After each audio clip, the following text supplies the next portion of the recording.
Homecoming sequel is definitely happening. One of the few things these days that Kevin Feige and Amy Pascal can agree on. Besides, I'm sure that they've done good with the first film. In fact, the first film is so good that I wouldn't be surprised if they headed back to the negotiating table on a couple of points, because obviously the push and pull works. Now, some of you might be saying, Grace, that's just the Marvel magic. Well, if it's the Marvel magic, then why aren't any other MCU films so bold and aggressive as Spider-Man Homecoming? Although Thor Ragnarok and Black Panther do seem to be equally edge of the envelope pushing. But I wouldn't count out Sony so much. I think that Amy Pascal, God bless her, she's a controversial person, but then so is Kevin Feige to some degree, and Kathleen Kennedy. Can Amy Pascal get to their level? Besides embarrassing Kevin Feige in live interviews. All right, so anyway, I think this went so well that I would be like, okay, Amy, let's talk it out. And also because this has gone so well, I think that as they've now have a wonderful new branch of the MCU, and Amy Pascal threatens to attach a lot of dead leaves to it and potentially rot it from the outside in. I don't know if Marvel can afford to let her go out there and create a sub-Spidey cinematic universe all on her own, right? They might be forced to negotiate with her. I would say she's not a Kathleen Kennedy. I'd say she's more an E.L. James over on 50 Shades, who has good ideas here and there, but also needs to be watched like a hawk. All right, so we're going to talk about the upcoming Spider-Man Homecoming sequel, and so obviously there are spoilers ahead. You've been warned.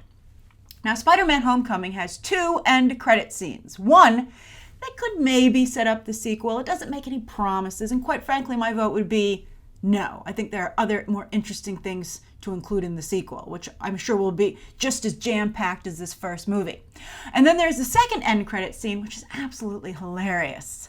But I don't think they actually even needed any end credit scenes, which is kind of crazy to hear me say because I'm such a strong supporter of end credit scenes. I think they keep the conversation going. They get your audience thinking about the future. But as I said in my spoiler review, Spider-Man Homecoming is basically Easter egg the movie. And there's so much hinted at throughout the film that already captures your attention. For instance, the very last scene where Aunt May discovers that Peter Parker is Spider-Man. It was hilarious. It was just like a quick button, just, to end the movie on a laugh and an exciting note for the sequel. And that means more scenes from Marissa Tomei, by the way. Hopefully, she doesn't spend them all nagging Peter about how worried she is that he's Spider-Man and maybe he shouldn't be. I hope she continues to be cool, hot Aunt May. And on that note, maybe she could date Marin Li on a modern spin on how Aunt May introduced him to Peter's world in the comics, right? As you might recall, Aunt May volunteered at a food kitchen, which Marin Li supported. So we'll get into Marin Li, though, a.k.a. Mr. Negative, a little bit later on in the video. Brings diversity, checks all the boxes. He's in the upcoming video game. It's great. All right, but let's first talk end credit scenes. In the first one, Michael Mando get some lines to go along with his sweet new tat of a scorpion. And so obviously he's supposed to be the Scorpion from the comics. But that makes you wonder, is the new Scorpion more a state of mind? Is Toomes and the Tinkerer going to upgrade him? Or is something more invasive than a tattoo planned for poor Michael Mando? He's like, just not the face, leave the face alone. I don't know, I like the realistic take of the Vulture, but I don't really know what you could do with the Scorpion that wouldn't seem repetitive of the Vulture, right? They can't all be animals. Although, if you read Spider-Man comics, I did like, for a while they had like the different signs of the Zodiac. That was pretty cool. And that reminds me of that a little bit. But anyway, back to Spider-Man Homecoming and credit scene. I think that the real point of this was to show that while Toomes might be a vulture, he's no rat. As Michael Mando asked him point blank, do you know Spider-Man's secret identity? I heard you do. And Toomes was like, hey man, if I knew him, he'd be dead, right? He totally fronted. But is Toomes not such a bad guy? It was all that I'll kill you talk in the back of the car, just, again, putting on a show? Or is he saving Peter Parker for himself? They also established that Toomes' family was there to see him, so it seems that Liz could potentially return as well. Is she a chip off, or is she a feather off the old wing?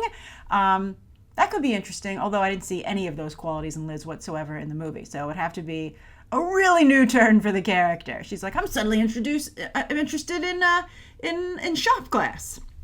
But I don't think we need more Vulture, at least for now. Loved him, love Michael Keaton, go fly off and do something. I don't think we need him so much in the sequel. I think there are much other more exciting directions to go in.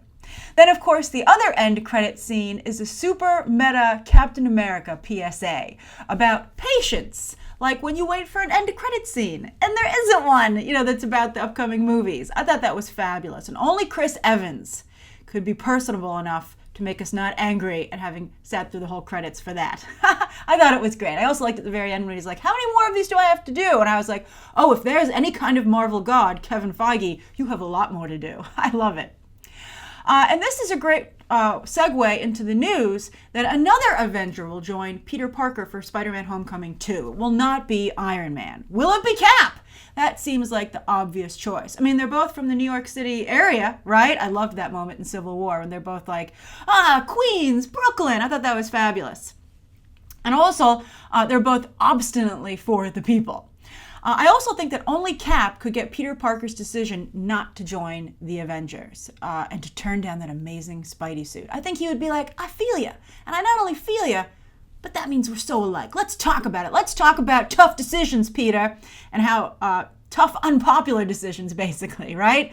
I think that would be great. I think that it would make Peter Parker special to Captain America that he said no to Tony. He'd be like, a guy after my own heart. They can joke about the PSAs, about taking the shield. I think it would be great. They can go look for bullies.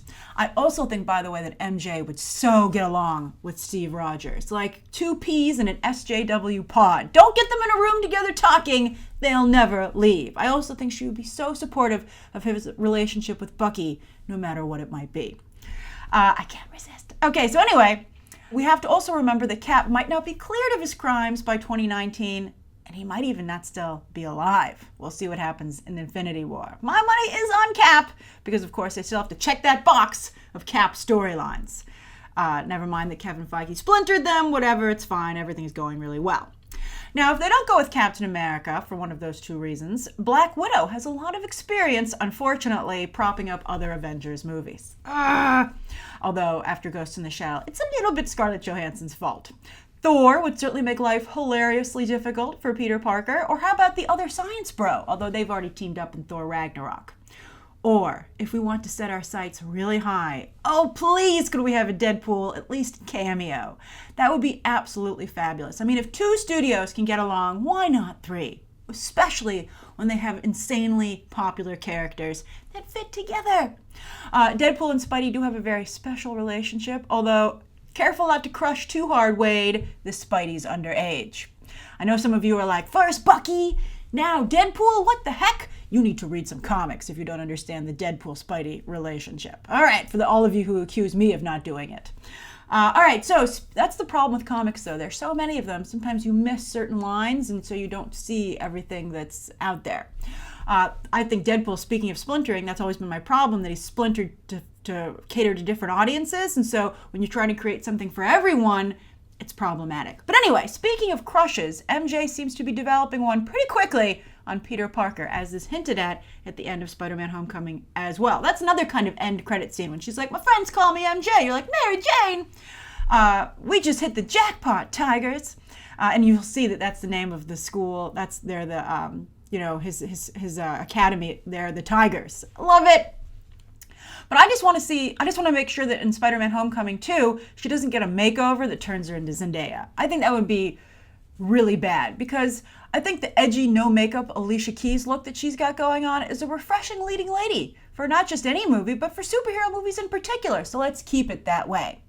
I would much rather have Mary Jane stay exactly the same way that she is and instill a sense of social awareness and responsibility in Peter, which this version of the character doesn't quite have just yet. Right now, he's a sweet go-getter with a big heart, but he ain't woke. And then it's impossible for us to ignore the Miles Morales hint that Donald Glover's Aaron Davis drops about his nephew living in the neighborhood. He even said he had ice cream in the trunk. And of course, in the very first issue of the Miles Morales origin story, he brought him an ice pop.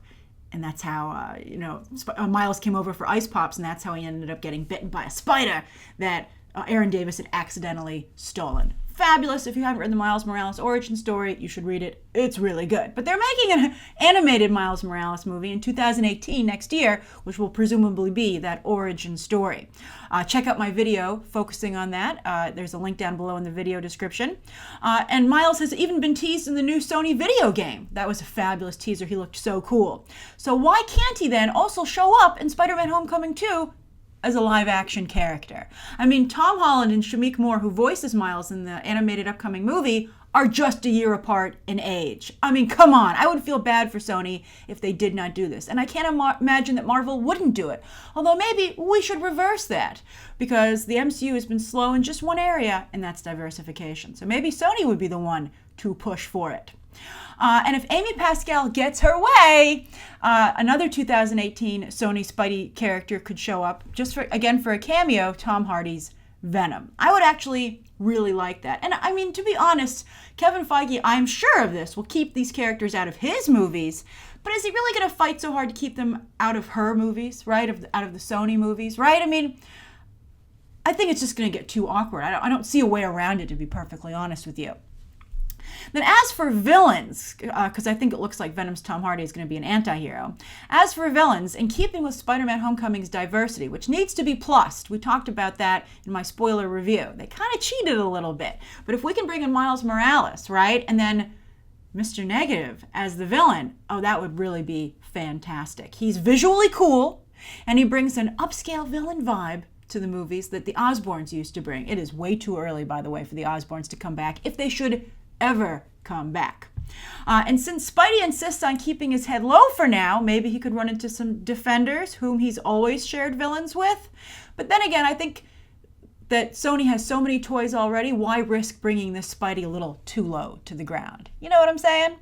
So as you can see, Spidey has plenty to work with in his own mythology. Imagine this for Spider-Man Homecoming 2. Spidey going to protests with MJ, running into Mr. Li and Mr. Negative as they have good and bad effects on the neighborhood. Get it? Yin, yang, positive, negative? I love it! Aunt May's helping him, so is Ned, but Aunt May also maybe has a relationship with Mr. Li, right? Martin Li, Mr. Negative. And then also training from Captain America in the same kind of reduced role that Tony Stark had in the first Spider-Man Homecoming. See, and you have to fit Miles in there on top of all that. It's too crowded. We don't need Toomes, and we don't even really need Scorpion as much as I like Michael Mando. If you haven't seen One Better Call Saul, you're missing out. That show, just in general, is fantastic. Oh yeah, and we need a Deadpool cameo. Make it happen, Kevin Feige. The audience goodwill would be through the roof. It would just really be fabulous. I wonder, by the way, if Spider-Man could be the webbing that finally brings all these Marvel characters back together that is spread out across all these studios. So far, it's working amazingly well. I really think maybe I might consider going for it. And I know that, as some of you might be pointing out right now, hey, you know, what's in it for Disney? They don't get the box office from these movies. Well, they can use the characters in their theme parks. They can use them in cameos in their films, you know, plussing them. They get the merchandising, situation. That's a ton of money. I mean, Disney is an empire. There are many, many corners of the Disney empire that this could benefit. And I just think it's to have fans kind of going in one direction and all of it being positive instead of the splintered, speaking of splintering again, the splintered discussion of what works, what doesn't work, oh, if only. Let's stop the oh, if only discussions and have the I can't wait discussions. I just think that would benefit everybody. And it would also really benefit the comics if they would stop being promotional pamphlets. All right, so anyway, that's what we know so far about Spider-Man Homecoming 2, based on what's been said and what's been hinted at in the first film. I'm very curious to hear what you think might, could, and should happen in the sequel and how you feel about the Disney, Marvel, Sony relationship and maybe getting Fox in there as well. All right, write your thoughts down below and you can check out some more videos right now.